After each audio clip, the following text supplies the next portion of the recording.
dviejų reikšmių diagramą ir duomenys yra visa lentelė šiuo atveju ir braižom diagramą, nesumaišyti su linijinė diagrama. Linijinė diagrama turi vieną reikšmę ir vieną kažkokią tai kategoriją. Dviejų reikšmių diagrama, reiškia, ir x ir y yra mastelinės ašis, tai yra ašis pagal mastelį, todėl ir pasiimam būtent šitokią diagramą. Pasiimu tą, kad būtų sujungta, pirmyn. Turim tokią, tvarkoj, toliau eina taip, pavadinimai, pelno priklausomybė, galim parašyti pelno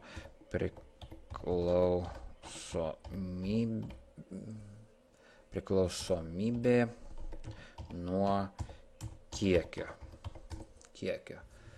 Taip.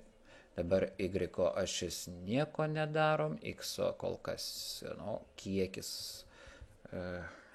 kiekis parašysiu, ir ašis gerai, tinkleliai gerai, legendos nereikia, nes vieną liniją turim, duomenų etikečių nereikia, sakom pirmyn ir baigti. Turim tokią diagramą. Tai yra, sakykime, aš pardavinėju kažką, litrais čia ar degalus ir taip toliau, kiek aš kažkiek parduodu, gaunu kažkiek pelno. Ir dabar tie taškai tokie atsitiktiniai ir aš galiu sudėlioti tokią kreivę ir dabar matau, kuo daugiau parduodu, pelnas iki kažkokio momento didėja, o paskui jau jis nebe taip greitai auga, tai yra ta kreivė prisisotina. Viskas tvarkoj, nubraižėm tokią kreivę, yra viena tokia problema.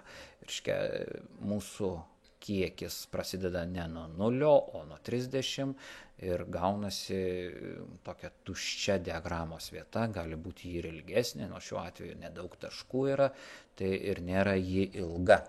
Reikėtų tą ašį kažkaip nupjauti ir tą pradžią padaryti ne nuo 0, o pavyzdžiui nuo 20. Pasižymiu x ašį, x ašis, reikšmių x ašis, einu formatuoti pasirinkta ašis ir toliau darau mastelis.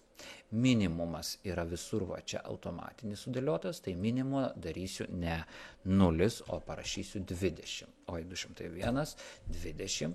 Toliau galiu vienetų sudėlioti. Tie vienetai kas kiek.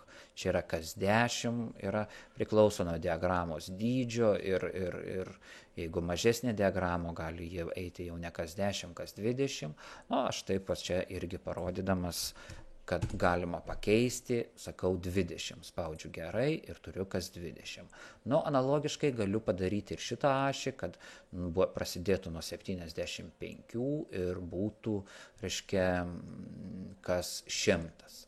Einu į formatavimas, pasirinkta ašis, čia sakau 75, o vietoj 50 parašau 100. Spaudžiu gerai ir turiu tokią diagramą. Ir x ašis yra skaitmeninė, atitinkamai masteliu išdėliota, ir y ašis irgi yra skaitmeninė, masteliu išdėliota. 8 diagrama. 8 diagrama yra kaip pavyzdys, kaip nereikėtų braižyti diagramo, kai yra duomenys labai skirtingi. Lukoil yra 1000 litų, o Neste yra tik tai 10, 100 yra litų. Kai yra toks įsiskyrimas, diagrama būna negraži, vieni stulpeliai būna labai dideli, o kitų stulpelių tiesiog nesimato, jie yra tokie mažiukai. Šiuo atveju pasimam visus duomenis, darom šitokią paprastą diagramą, pirmyn, pavadinimai čia parašykim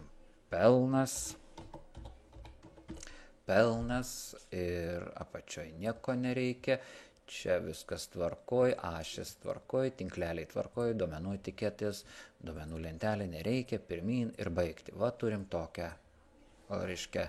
tokią diagramą, ji yra gana negera, galima iš vienos blogybės galbūt pereiti į kitą ar truputėlį pataisyti, jeigu y reikšmių ašį pasižymėję, pasižymėm reikšmių ašį ir einam formatuoti ir mastelyje yra toks logaritminis mastelis, tada kiekviena padala yra 10 kartų didesnė už prieš tai buvusią. Nu ir turim jau visi stulpeliai matosi, o tik tai tie skaičiai neaišku kokie, nes čia yra logaritmai. Nu, šiuo atveju čia nėra uždėta, bet aš siūlyčiau uždėti, kad būtų matyti ir tie skaičiai. Einu į diagramos pasirinktis, duomenų etiketės, reikšmė, gerai. Dabar yra labai jau taip pasimaišę, galima įvairiai juos žiūrėti. Pavyzdžiui, šituos galima nuimti litus, tai yra aš galiu nueiti formatavimas, žymės, skaičius ir padaryti bendrą, gerai, va taip yra. Šitą irgi nuimsiu, formatavimas tas, bendrą ir lygiuotę. Galbūt pasuksiu, kad stovėtų statmenai, va taip. Šitos, gal nuimu tik tai. Reikėtų žiūrėti taip, kad būtų skaičiai ir kokias turit visi gerai, labai gerai matomi. Iš kitos pusės kartais atsiranda, reiškia, netelpa pavadinimai, reiškia, kategorijų pavadinimai sausis vasaris, gali atsirasti, kad jie ne visi rodosi, nuo šiuo atveju rodo visus, bet jeigu aš pažymėčiau ašį ir padidinčiau šriftą, dar truputėlį padidinsiu, kad taip yra.